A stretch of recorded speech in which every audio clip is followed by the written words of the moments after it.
On page 4, you have the third lesson, which is keep your headphones on while flying. I like that one. The best way to influence another person is with your ears. Do you think that's true? Can you influence people with your ears or not? Yes or no? Yes. Okay. I think you can. I had a 6-year-old one time tell me when I was subbing school, actually, and I was following the teacher's lesson, and the lesson for the day was listening. And so I wrote listening on the chalkboard, and I asked all these first graders, so what does that word mean, listening? And when the first person said what he said, almost everybody said the same exact thing.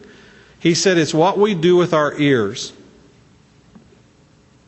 And everybody that's what most kids said. And then this one little girl, her name was Annie, and I knew she was going to say something because she stood up by her desk. And she goes, that's a good answer. Listening is what we do with our ears, but it's more than that. 6 years old. And I said, Annie, what would that be? And she said, listening is really wanting to hear. Now think about that one, folks. That's pretty profound. Listening is not a passive skill, it's an active skill. If we really want to hear, we have to want to listen. And so, So the question I have on this page is, how well are people listening? Stephen Covey wrote a book, 7 Habits of Highly Effective People, many years ago, and one of his habits was seek first to understand, then to be understood. I like that. Of course, in our last session, we talked about this as well. We used a quote from Mom that said, you have 2 ears and 1 mouth for a reason. Right? Same theory. It's an interesting thing to think about listening, because I think we all know what it is, and we all have beliefs of what listening is. But I'm going to ask you a question, because I don't think I've ever asked this question to this many people. Okay? So I want you to all to be verbal in your response. Okay? Yes or no? Can you fake listening? Yes. Question 2. Have you ever faked listening? Yes. Question 3. Are you doing it now?